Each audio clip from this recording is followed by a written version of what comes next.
powerful to be defeated or to be overcome. The word of the day is invincible, meaning an adjective meaning to be too powerful to be defeated or overcome. Please make sure that when you take to the stage, you get to use that adjective to add value to whatever you'll be saying. I'll be looking out for how many people used the word of the day, and indeed we will celebrate you and appreciate you. I'll be back at the end of the meeting, towards the end of the meeting, to give a report of how we fared with our grammar this morning. Over to you, Alex. Wonderful, wonderful. Now that we have our functionaries out of the way, here is a moment we've all been waiting for, today's speakers. Our first speaker is a trailblazer at Kampala Sunrise. She did her icebreaker in December. Now she's back to do her speech one. To introduce this speaker is her evaluator. At Toastmasters, every speech is evaluated, and that's the takeaway for the speaker. The greatest takeaway is the evaluation. To evaluate our speaker today, this morning, is Brenda, Toastmaster Brenda Asimwe from Kampala Toastmasters. Toastmaster Brenda, kindly come and introduce the speaker and let us know the speech objective of the speaker. Thank you so much, Alex. I am really elated to have woken up with Kampala Sunrise this morning.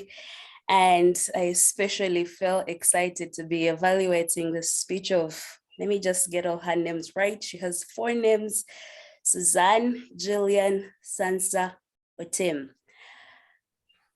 Suzanne this morning is going to be giving a speech, her second speech under level 1. And the speech objective is to learn the basic methods for writing a speech with a defined purpose. And then the next objective of the speech is that Suzanne delivers a well-organized and structured speech. That's the speech title for Suzanne is Technology-Enabled Environment Monitoring for Bee Protection and Fruit Flies Control. I'll repeat that. Technology-Enabled Environment Monitoring for Bee Protection and Fruit Flies Control. Suzanne, over to you, and I wish you the best of luck as you deliver your second Toastmasters speech. My evaluator, Toastmaster of the day, fellow Toastmasters, and all honored guests, good morning to you all. In 1998, during my senior 6 vacation, I spent 2 weeks at Arapai Agricultural College in Soroti. While there, I had the unforgettable experience of seeing large mango trees full of rotting fruit. Why was there so much waste of a highly sought after fruit? Was the question I couldn't get off my mind. Many years later, I have come to discover that this problem still persists, as mangoes worth of millions are lost every season due to fruit flies. Uganda is no doubt the region's food basket, and agriculture is Uganda's top forex earner. To sustain and even grow Uganda's agricultural fortunes, it is important that we pay attention to protecting bees and controlling fruit flies. To this end, the title of my speech today is Technology-Enabled Environment Monitoring for Bee Protection and Fruit Flies Control. Each of us ought to care about bees and consider safer, more effective methods of dealing with fruit flies for several reasons. I start by explaining why we should care about bees. Bees are critically important in the global supply chain. 1, for human food. Bee population activity is responsible for 84% of our plants. It is estimated to be worth 153 billion euros in the value it contributes. Bees give us honey as well as other products that are used in medicine, food preparation, skincare, and hair products.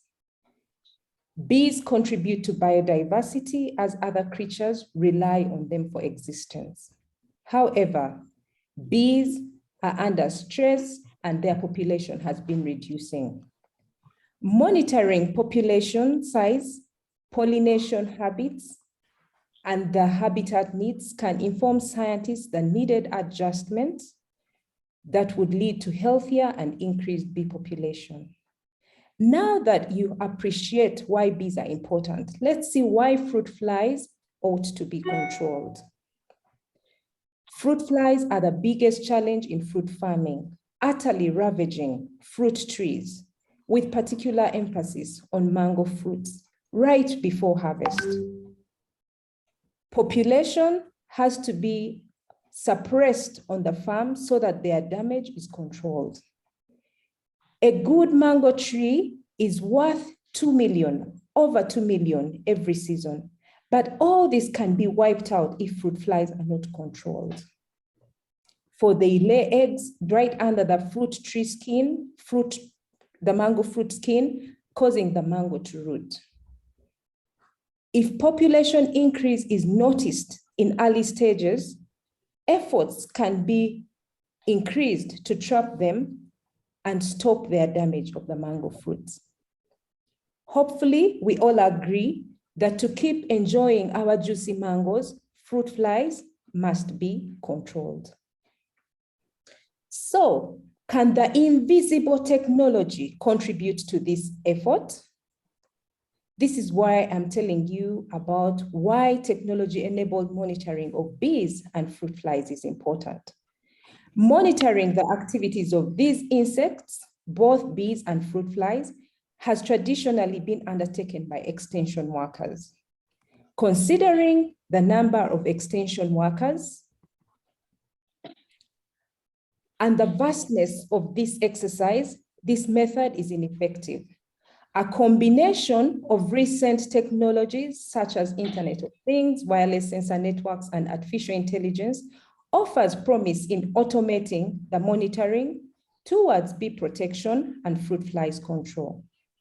A group of scientists coordinated by the WIMEA lab in Makerere will for the next 5 years attend to this subject in collaboration with the Ministry of Agriculture and some farmers.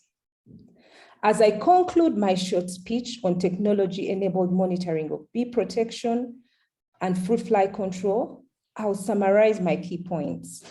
1, bees are important as critical pollinators leading to over 80% of global food. They are also important for honey and other products, as well as the role they play in biodiversity.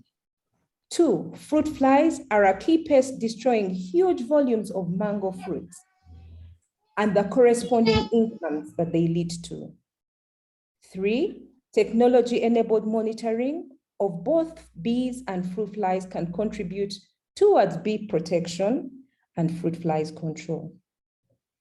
Ladies and gentlemen, to sustain and even grow the agricultural fortunes of Uganda, it is important that we pay attention to protecting bees and controlling fruit flies. Let us join our hands together in this effort in whichever way we can. Thank you, and back to you, Toastmaster of the Day.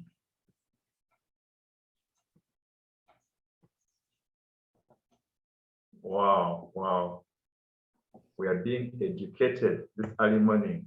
Thank you, Susan, Julian, for team. Well, I did tell you members on the call that also you can evaluate the speaker. When the speaker was speaking, what stood out very vividly for you?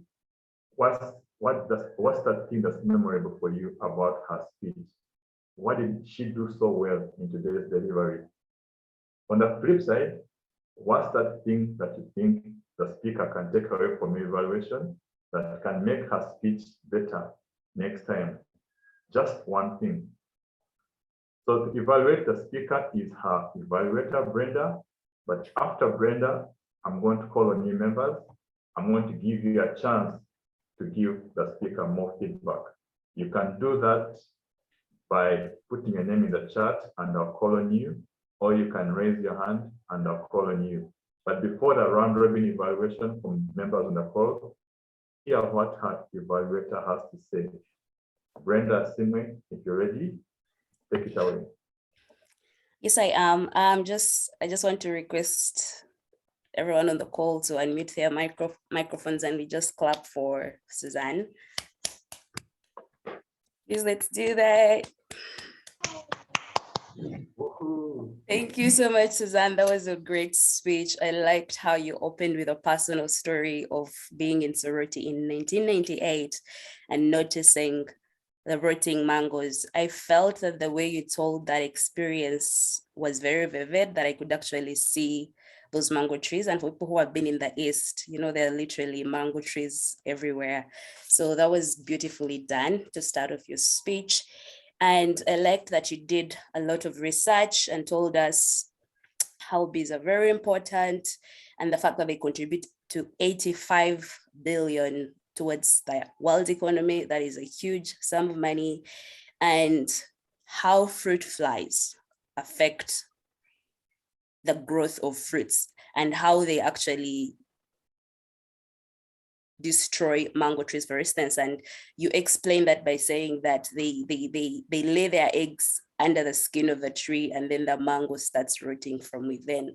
I mean, I thought your speech was highly informational and beautifully researched. So I felt that you delivered on that. And the purpose of informing us and convincing us why bees should be protected and fireflies eliminated, I felt that you delivered on that very well. What do I think you could improve?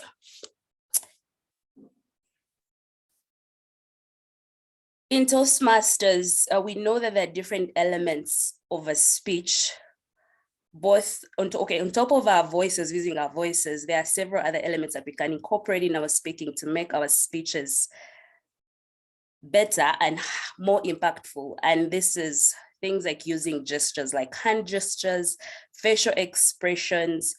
So I noticed that while you were speaking, you were sitting in a chair, and I also got the feeling that you were looking at a screen, and I felt that that took away from you connecting with us by directly looking at us in our eyes and connecting with us. So I felt that your attention was focused on the screen as opposed to us, your audience. So I felt that when you do that, it kind of creates a bit of a disconnect. And if you're making eye contact, then it actually increases your connection to the audience and, makes the delivery of the message that more impactful. So I thought to challenge yourself, you could do that. Try memorizing your speech so that next time you're giving another speech, that you're standing up, that you're using elements like the stage, you're moving around, you're using your hand gestures, appropriately, your facial expressions, and, like the beautiful points that you made to tell us about the importance of bees, that it could have been highly enhanced by you, like gesturing. I thought it would have made that much better. But otherwise, I thought your speech was really well done, highly researched. And you had a call to action telling us that we need to protect bees because of their importance and their contribution to the food sector while working to eliminate fruit flies. So well done, Suzanne, and I look forward to your next speeches. Back to you, TMOD. Wow, commendable feedback. Thank you, Brenda. And I'm sure Susan has taken in all the feedback you've given her for her next speech. We have a few minutes to get more feedback from members on the call. Members who would like to give Susan some extra feedback. When Susan was speaking, what's that thing that stood out for you in her speech? Please let her know. Anyone? Alex, there was a comment from Lucy that she would like to evaluate, so you can give her the go ahead. Yes, thank you, Jesse. Lucy, please go ahead. Lucy Manyara, always a pleasure to have you. Thank you, Alex. And thank you, Suzanne, for that great presentation. I loved, it was a great topic of preserving our food basket. I know in Africa, we really need to preserve our food basket. So that was a very relatable topic. I hope I can be heard, Alex? Yes. Great. Yeah. Yeah, so I loved the topic itself. It was great. I loved the pace that you presented. You did not move very fast. It was quite a very reasonable pace that we could all understand what you were talking about. And the use of the story, I think your evaluator has already mentioned that. I also loved that you gave us a summary, because sometimes after you've gone through all that, we always need that summary. So that was good. What are the things that I thought you could improve on, apart from what your evaluator has said? I think your title was too long. It was quite some wording, mouthful. If you could make it short, that would be help us to know exactly what you're going to talk about. So that was one.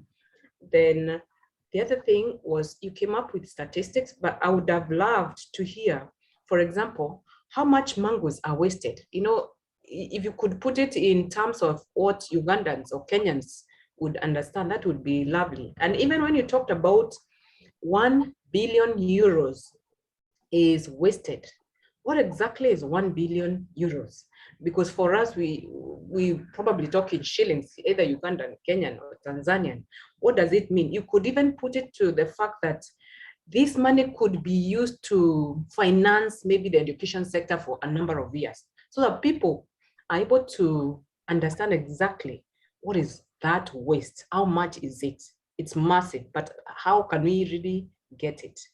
So that would have been lovely. The other thing is, you talked about the technology, but you didn't go into deep details. Exactly how are these people really going to use the technology? Because the title touched about technology, but I thought you dwelt so much on the waste that you didn't actually get into the bits of the technology. How were they going to use it? And then finally, after you gave your summary, usually the summary is the last, but you gave your summary and then continued some more. If you're giving a summary and you're saying, in summary, these are the points, then you need to stop there. You shouldn't continue to give other details after the summary. But generally, great topic. You did very well. Thank you. Back to you, Timothy. Wow, thank you, Lucy. Such an excellent, well-detailed evaluation from a member on the call. Amazing, amazing. Our time is quickly running, like all mornings do, and we're going to change gears now. We are going to switch to our educational moment, our workshop series. To lead us on to today's workshop series is a Toastmaster who doesn't need much introduction in the Toastmaster spaces. I know she's also a Rotarian. She's an author. Ladies and gentlemen. Her book is on Amazon. I'll let her talk about it for herself. She's also a mother, a caring mother, and a loving wife. Without much further ado, Lynda Nabayinda, welcome to the stage. Take it away. Good morning, everyone. Morning, Alex. Thank you for the invitation this morning. Good morning, Toastmasters and guests. I'm pleased today to share with you some principles on goal setting. I know we are in the second month of the year, but it's never too late to fine-tune those goals that we set for ourselves already. Those from Kampala Sunrise Toastmasters, Alex took us through a session on setting goals. I want to fine-tune that a bit, add in some principles, some invincible analogies that will concretize the goal setting and enable us achieve the goals. I know a number of times, year on year, we all set goals, but do we actually get to achieve them? or some things get in the way of us achieving those goals. And we're going to tackle all that today in this session. I would love for it to be as interactive as possible, despite it being an online session. So you may drop in the chat room quick questions or comments. I'll be reading them as I go along, so that by the end of these 30 minutes, we've all benefited from the goal setting session, and we're all on the journey of ensuring that we achieve our goals without leaving some of the things that are critical out. Things that matter most must never be at the mercy of things that matter least. And this is the bedrock of this presentation that is called First Things First. Yes, we do have goals, but which are the most critical goals? And are we focusing on the least important?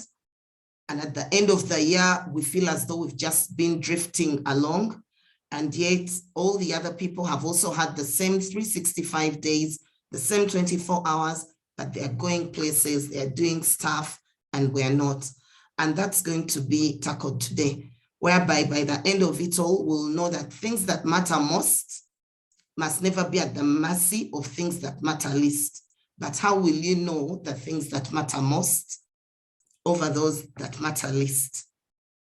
And with that, it will help us to be more effective in our day-to-day activities, balancing out our day and our lives, so that come 31st December 2022, we feel like winners. We've conquered the year. Okay? All right. I've already talked about what we're going to do, but I'll also take you through how to manage your time. It's one thing to set your goals. It's another to play around your goals with the same 24 hours everybody has. And with all the energy being drained, we all struggle at times where you feel, oh my God, I'm doing so much.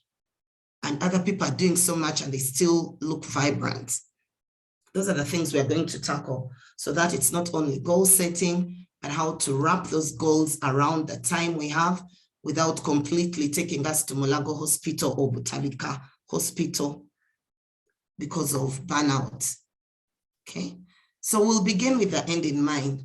This session is taken out of one of the favorite books of mine, one of the most impactful books I've read, and that's 7 Habits of Highly Effective People. And it only covers 2 habits for us to be able to set goals and work on those goals to achieve them well. So we should always begin with the end in mind. What do you want to achieve at the end of the year? Before you set your goals, what do you want to achieve?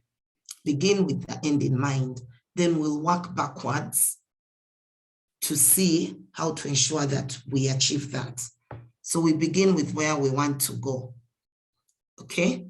And we start that by using a personal mission statement, which is your guiding factor. Those of us who are employed, most companies have a mission statement. Those who are self-employed, I really hope your company has a mission statement. That's what clarifies what's most important to you. Without that, you will set goals, but they may not be what is most important to you. You could even be copying someone's goal. Someone says, I want to lose weight. And you're like, I think that's the trend, losing weight, exercising. Yeah. But is that what is most important to you? You know, someone else is setting a goal on, perhaps I want to write a book, and you're like, oh, everyone is writing a book. Let me write a book. Maybe it's not important for you. So you start by having a personal mission statement in your quiet moment, by the beach, in your bedroom, alone. What are the things that are important to you? Then you write out your personal mission statement, like you're your own company. And that's the reason those huge companies keep growing, because they are focused. They know where they're going. So even if one company is doing one thing, they have their goal. You're not even bothered about what the other company is doing. And that's what should be important as we set our goals, because the mission statement will provide direction and purpose. And if you can put it in a snapper frame for everybody to see, it could be a family mission statement, it could be yours alone, it could be something you live by, you know, because it addresses the most important aspects of your life. Now, owing to time, of course, I won't give you the examples of personal mission statements, but that can be homework for you. What is your mission statement? What do you want to do? You know, as a mother, as a sister, as a church member, what is it you want to see at the end of the year? And that's what's going to clarify what's important to you so that the small things don't come and take away from you the big stuff. So in 1 minute, oh, I forgot to time myself, but the timekeeper is there. You let me know when I have 15 minutes to go. The first thing is get tribute statements of the key roles in your life. As an individual, who are you? I will tell you what I am, and then you do for yourself where you are in your notebook. As Lynda, the most important thing, I'm a wife. Then I'm a mother. And then I'm a career woman. I have a job. I have someone who pays me so I can provide. And I'm a church member. I'm a Rotarian. I'm a sister. I am a friend. I'm a Toastmaster. So those are my roles in life. You also may have your roles. Maybe there's something I've not put. Perhaps you're a choir member or you're something. So by you asking yourself what legacy you want to leave in each of those roles, as a wife, as a mother, as a career woman, as a line manager, as a choir member, as a Rotarian, as a Toastmaster, those are my most important relationships and responsibilities in life. And if I'm to drop dead right now, what do I want the people who I interact with in those roles to genuinely say about me? And that gives me clarity of where I want to go. Because if I've been entrusted with a team to lead, what do I want this team to say about me? If I've been blessed to have a spouse, a husband, what do I want my husband to truly say about me deep down, or my children, or my Rotary Club? Am I adding value? And what do I need to do to add that value? That's the guideline that you need to define your goals in life, your big mission statement in life, okay? So what are your key roles? You write that down. That will be for your notebook. We are not going to, you know, otherwise, most times this session takes some time for you to, once you concretize that, then life gets a lot better. So if you've identified all your 7 roles or 10 or whatever, and then you've put a name against each role, you know, identify a key person's name for each role. So I'm a wife to Jack, and I'm a career woman in Airtel, and a mother to the Jays, whatever. And then you visualize what you want these people to say about you, you know, when your time has come, or on your 80th birthday, the legacy. And these are what we call your big rocks. These are what we call your big rocks, your key roles. And you're going to see how that plays around as we set goals, okay? And as we manage our time to ensure that we achieve the goals we've set in the time frame we've done. So keep that at the back of your mind, your key roles that you are, and then we get to actual goal setting. What do you want to see? Everybody knows goals should be SMART, right? They should be specific, measurable, achievable, realistic, and time-bound. We all know that, okay? And we all know that they should encompass a number of spheres of our lives so we live a well-balanced life. Instead of being a high achiever at work and your children don't know you and your marriage is breaking down and you don't go to church anymore and you don't belong to any social group or networking group, because we all know that your net worth comes from your networks, who you know. So you can define your dreams and goals in the various categories that previously Alex had shared: your career, your financial, your emotional, your fun, your social life, your spiritual life, your physical life, you know, your health, and you make your goals SMART. I'll give 2 examples. So I want to lose weight. Hallelujah, yes, but from what weight to what weight? So now we have specific, from 90 kilos to 70 kilos. That's already specific, it's measurable. Is it achievable? Depends on what time frame you choose. Can you drop 20 kilos in a month? I don't know. So maybe you say in 3 months. Is it realistic? Absolutely. But then what most of us miss when we set the goals is the how. So yes, I want to lose weight. What am I going to do? So I set the goal. That's the big ticket item. And then I have to bullet exactly what I want to do when I set those goals. I'm going to get a running partner. I'm going to sign up at the gym. I'm going to do this, this, and that. Or maybe financial. I want to have 30 million in my savings account or my unit trust by the end of the year. Very good financial goal. What does it take for me to have that money? That means I'm going to start a side hustle. I'm going to save more, maybe put an amount, an extra 300,000 every month. I'm going to reduce my DSTV membership, as in you have to put the actual things you're going to do for you to realize that goal. Making it specific and time-bound without the actual things you're going to do will result in, come 31st December 2022, you wondering, but I keep setting goals and I never achieve. You want to write a book? Hallelujah, yes. When do you want it published? Time-bound. What are you going to do about it? I'm going to write 500 words every day or every week or every something. I'm going to broaden my networks. What are you going to do? I'm going to join the church choir. I'm going to join Toastmasters. I'm going to join Rotary. I'm going to the Lions Club.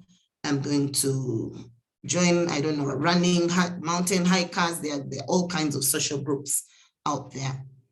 So when you set your goal in each of the categories, you put exactly what you're going to do. And it's important not to have so many goals again. If you feel there's a certain area of your life that you want to really broaden and improve, then that will have that stronger goal. And it is recommended by scholars that you don't tackle more than 3 big ticket items at once. So you tackle them piecemeal, perhaps quarterly, and you say, okay, this quarter, this is what I'm going to do. In as much as you've done the yearly plan, then you break it down quarterly so that it doesn't seem so overwhelming. You do it quarterly, quarterly, quarterly, quarterly. And then that way your goals are SMART, measurable, achievable, and realistic. And most importantly, get an accountability partner. It is tough to do things alone. You'll do it for 1 month and you'll be gone. So you will have an accountability partner, either a mentor or a coach or a colleague you trust who can call you out when you're eating a donut in the middle of the day and yet you're on a weight loss regimen. Or someone who will say, what did you do for fun this week? And you did nothing because you're so focused on your job. You're so focused on your side hustle. You're forgetting to have fun or to take your children out or to have that date with your spouse. So this is important, that to even make it more impactful, invincible, okay, you take action. How do you take action?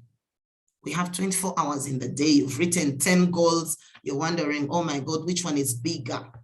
Remember, you took your key roles. You wrote down who you are, and you have a personal mission statement of what's driving you. And then you have these 24 hours. You have over 10 goals.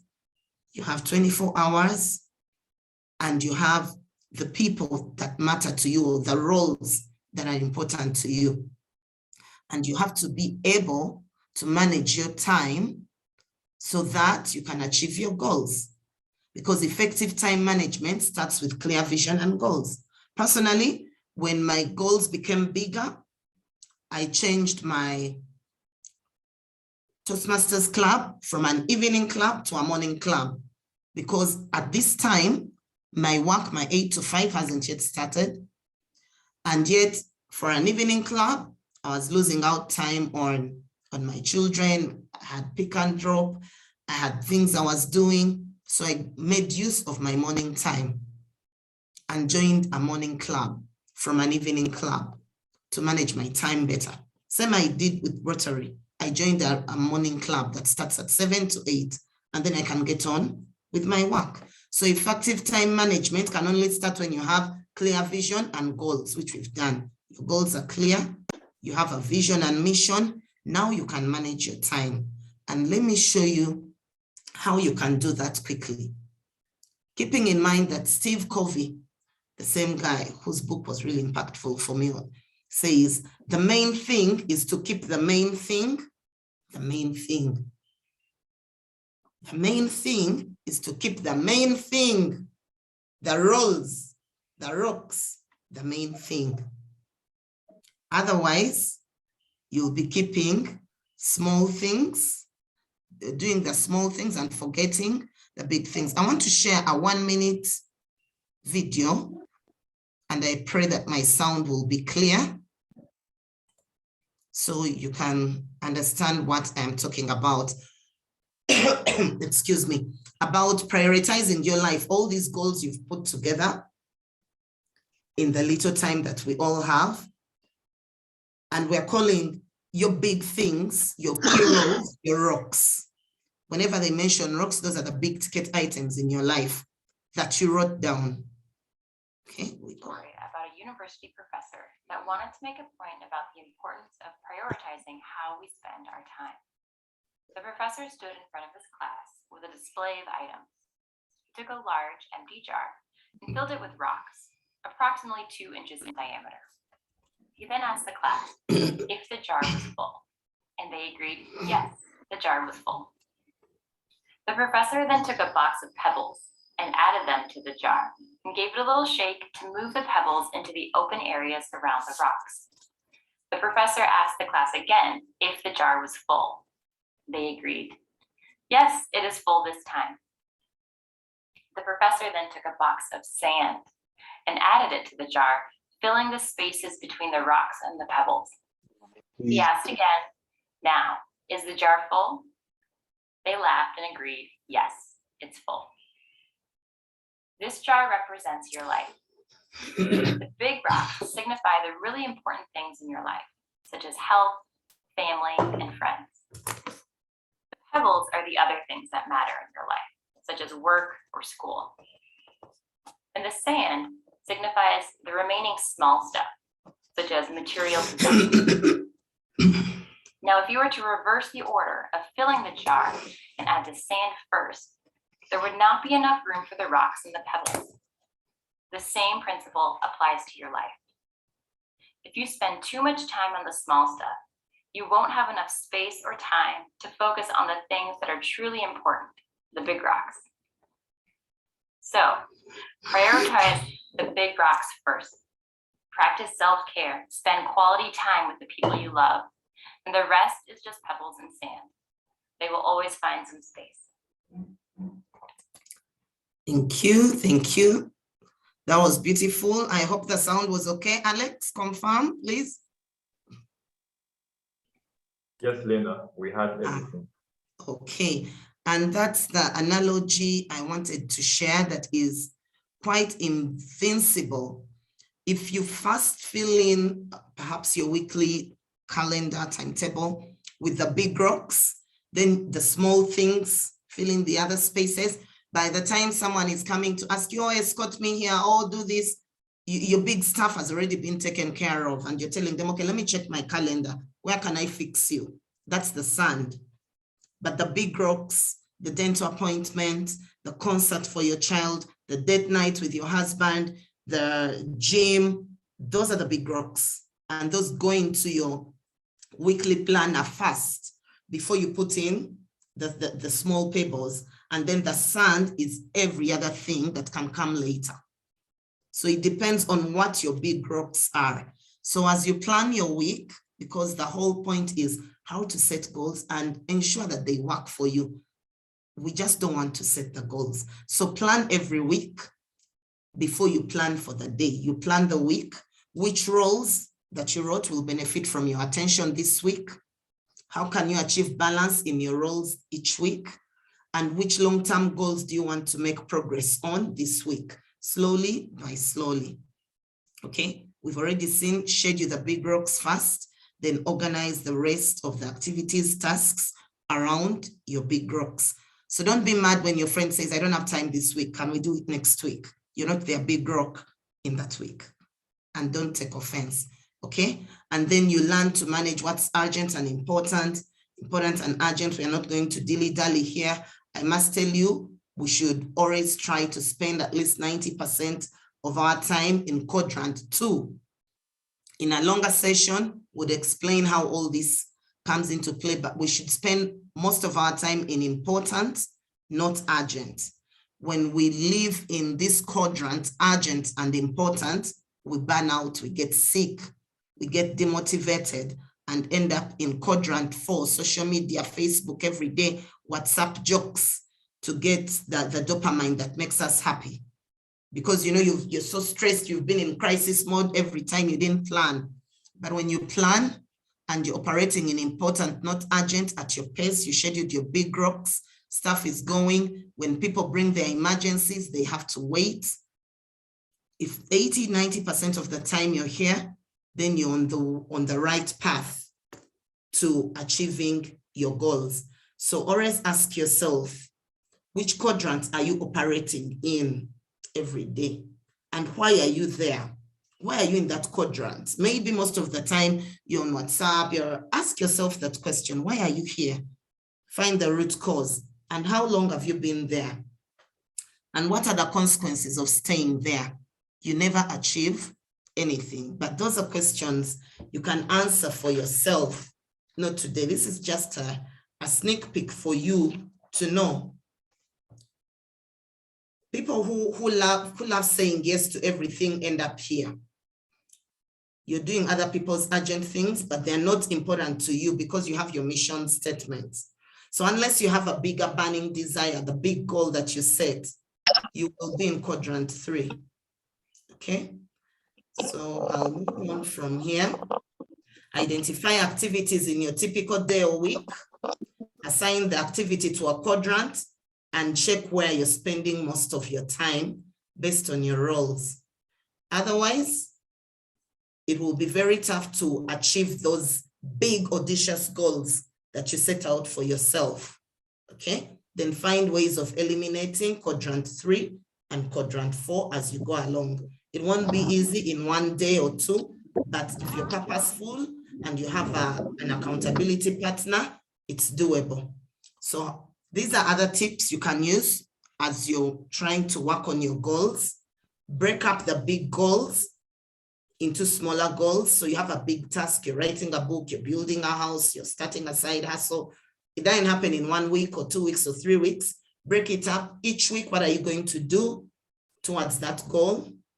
Break it up into smaller pieces. Then focus on your big 3 every day.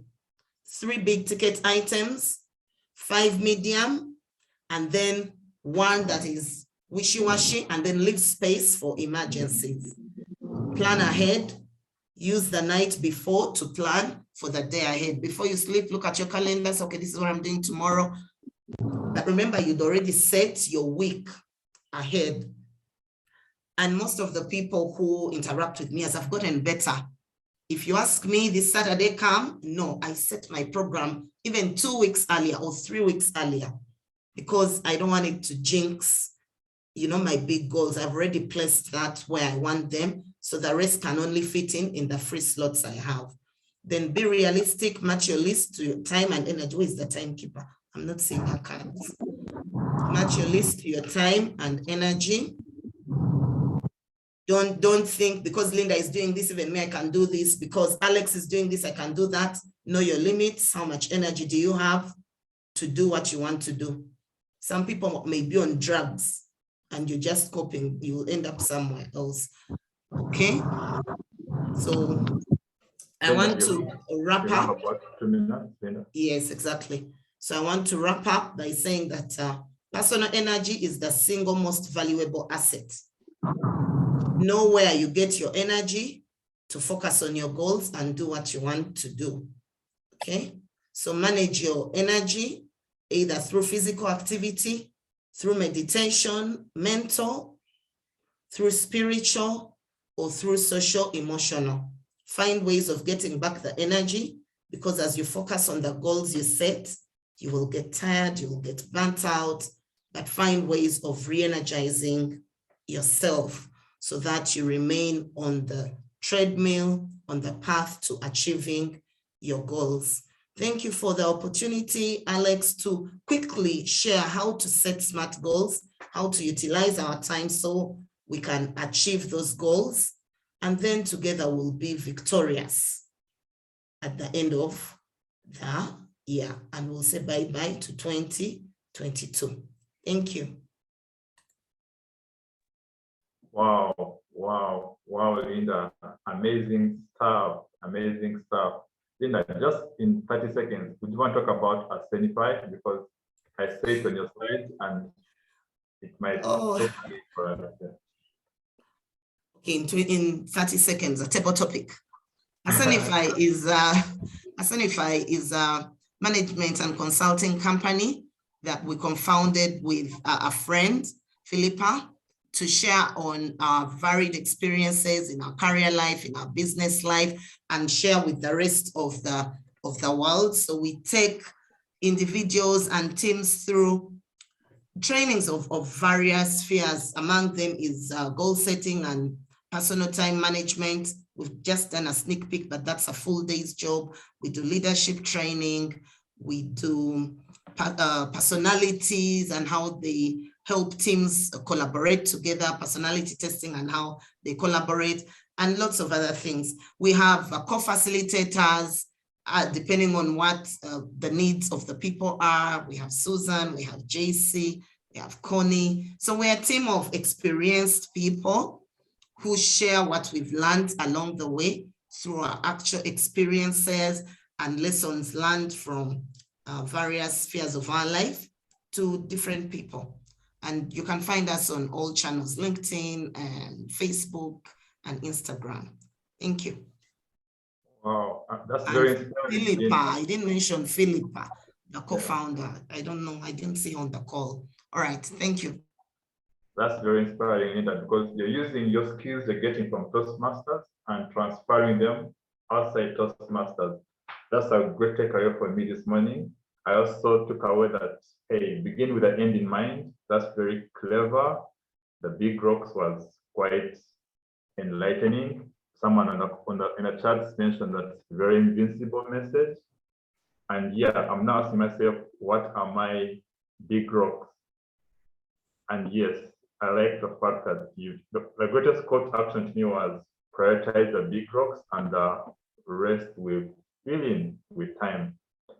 Speaking of time, our time is quickly spent, but I'll give members just one chance to ask Lynda a question. If you have a question, this is your moment to get free consultancy from Ascenify. If you have just one question, please put up your hand or unmute and ask away.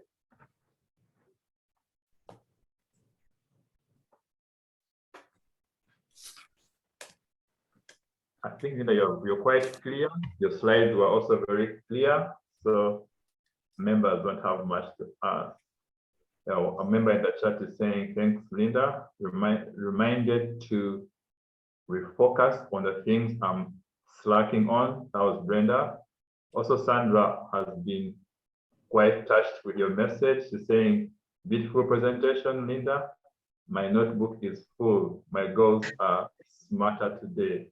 Thank you, Sandra. Wow, Lynda, you should come back. We'll let you know when Lynda is coming back for part 2 of this session. As you know, we have to book her a month in advance because her calendar is probably full. I'd like to say something. I'd like to say Thank you so much, Lynda, for helping me touch base with the how to schedule the big rocks. I was a big fan of Stephen Covey about 10 years ago, and that helped me put my line and my priorities on the right track, and I achieved a lot. But as the times went by, I kind of slackened, and it was so beautiful this morning and inspiring for me to say, what happened, Christine? Where are your big rocks? I used to schedule a month in advance, 3 months in advance, a year in advance into my Covey planner. And then I was wondering, where did it go? So Lynda, you have told us an invincible plan of how to get there, how to do it. But how do you maintain it 10, 20 years down the road? Over to you, Lynda. Thank you, Christine. A good question. I've suffered the same myself. How do you maintain being that organized, being that, after some years you dwindle, and it is good to refresh. And what has worked for me is some months, some years I've reduced on the things that I call the big rocks. A personal example is Toastmasters.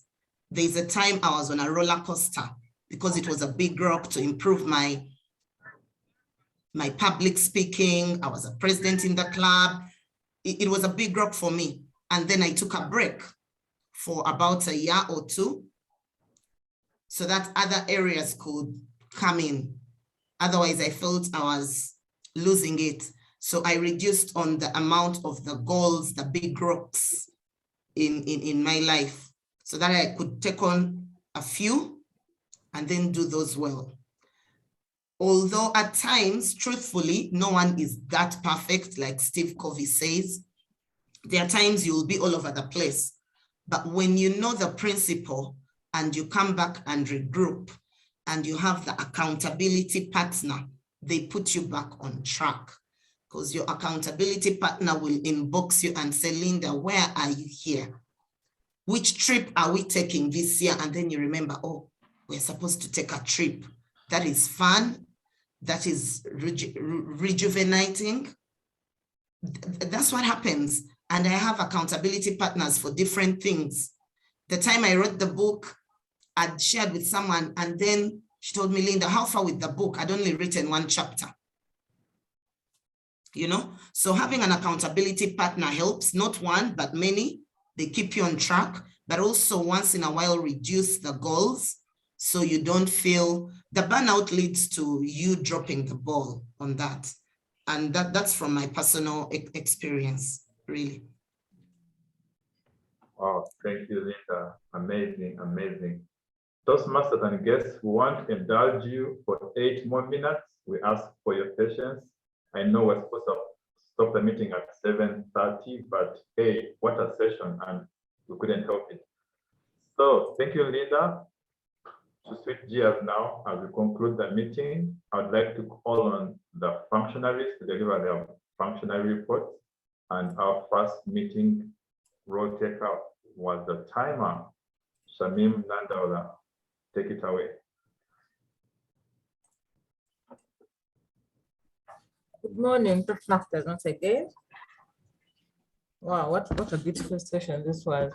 Anyway, so I'm going to take you through how all our speakers use their time, and if they manage to be within the ranges or they fell off. But I'm very glad that all today's speeches were within the time ranges they were supposed to be.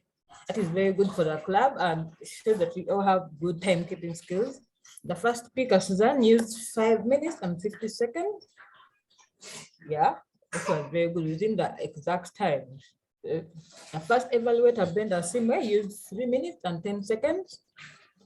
The second evaluator, Lucy Manyara, used 2 minutes and 54 seconds. For Lynda, our main speaker for the day, I thought she could actually take a lot of time, but she only used 28 minutes and 41 seconds. I think I was still enjoying the presentation as well. Thank you for that, Lynda. The first evaluator, who is Christine, used 1 minute and 48 seconds. Above all, in generally, we all use our time so well.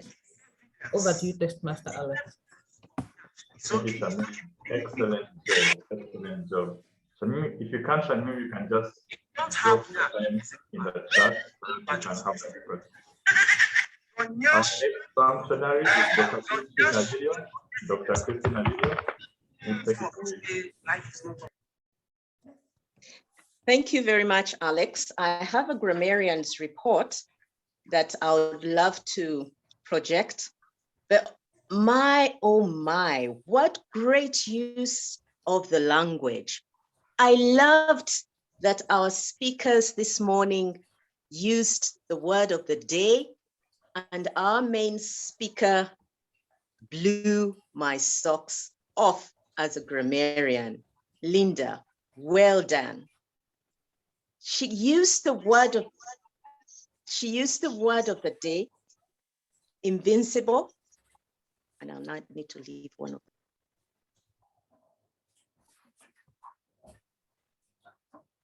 them. She used the word of the day, invincible, 3 times. And I think that deserves a round of applause. Okay, host has disabled my screen sharing. I don't know why. I've entered with a new device, so please help me there. And so Lynda used the word of the day 3 times. And our Toastmaster of the day, Alex Agaba, used it 1 time. And Monica in the chat, was also monitoring to see if anybody was using it in the chat. Monica in the chat also used the word of the day. And I'm trying to find my slides. So Alex, if you can help, I also shared with you those on your email so that we can run through that presentation. I'm trying to screen share and not getting what I want shared, what I want displayed. Just 1 second. Okay, so Alex will help me screen share. But I really loved that word of the day was used, because we come to Toastmasters to learn. And if we take away a word and improve on our vocabulary, then let's take it into the day and use it. Our word of the day was invincible. Invincible to mean too powerful to be defeated. And wow, wasn't Lynda the right presenter for this morning? She used the word, but not only that, she displayed that she's actually invincible. Next slide, please, and we'll just go through them. Our responsibility as a grammarian is to monitor good use of the grammar, celebrate outstanding grammar and vocabulary, and enhance grammar skills as speakers. So I'm learning and getting and honing this skill, and I hope you too are learning something this morning. Next slide, please. The word of the day, I've already told you, invincible. Up on the mountain, they were too powerful to be defeated. Next slide. They went up that mountain. It's an adjective. Hello, you need to know, is this a noun, a pronoun, an adjective? So we need to go back to our grammar of primary school. It is an adjective, and synonyms is indomitable. And normally the person at Toastmasters that I think is indomitable Alex, indomitable Beverly, indomitable Lynda, Nabayinda, and so on and so forth. Unbeatable is another synonym. Next slide. We also see that Suzanne was invincible in her pursuit to control fruit flies' discretion of Uganda's delectable mangoes. Suzanne, well done. And you were invincible in your pursuit to improve your public speaking skills. That's why you're a Toastmaster. Well done. Next slide, please. So that is an example of how you use invincible in a sentence. Skills honed by the role taker, you learn good listening skills. And I must tell you, I struggled this morning. I was trying to look for my PowerPoint because it's a while since I had done this role. And now that tells me that I need to hone this skill and be on the point anytime. It teaches you analytical skills and evaluation and feedback. These are skills you need in the workplace. These are skills you need in life. So why not take on the grammarian's role next time you're given an opportunity? Next slide, please. So we want to go and see how was the grammar used. Outstanding use of grammar. Lynda, thank you very much. Things that matter most should never be at the mercy of things that matter least. When you're a good speaker, you put in some quotes. You color your speeches with such nice quotes that gets the audience hooked. Wow, that was clever. That's a mark of a good speaker. Begin with the end in mind. Susan mentioned to sustain and grow. Let's grow, let's join our hands together. That's imagery. And I don't have time, but I would have explained more. Next slide, please. Lucy, great diction, so articulate. You definitely are invincible in your use of the English language. Please keep visiting and visit my club, Lubowa Toastmasters Club, this Saturday at 9 a.m. because we want to display the invincible speakers at Toastmasters for all of us to become better. Alex, great takeaway. And Alice and Monica use the word of the day once. Next slide, please. As I'm concluding, okay, there was wordplay. Wordplay also makes your presentation quite clever and it sets you apart. So Lynda used the quote by Steve Covey and she acknowledged, but wordplay came out so beautifully. The main thing is to keep the main thing the main thing. Don't we love it when we hear wordplay in a speech? And if it's your own, even better. Audacious, Lynda, wow, you even treated us to another word of the day, audacious. Next slide. What could we have done better? I just must confess, I was just enjoying the good use of the words, English language, and I just picked one, just copying. And I think that was a pronunciation issue, just copying. Maybe it would have been better to sound like just copying. And I'm not so sure there. Lucy would help us there. Next slide, please.